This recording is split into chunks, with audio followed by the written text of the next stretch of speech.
What gets you out of bed in the morning? What's on your mind as you open your eyes and realize that you have a whole day ahead of you? Talk less, do more. We all know that guy that's always talking about the things that he's gonna do one day, and somehow that day never seems to come. Stop talking about what you're gonna do. Just do it.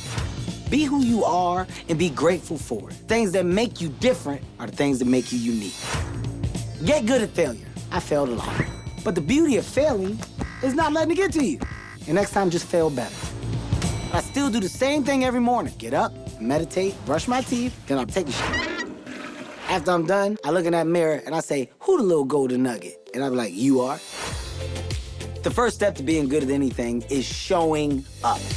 Think of your skill. It's like a little plant. And one day, you look at that little plant and it's a goddamn oak tree.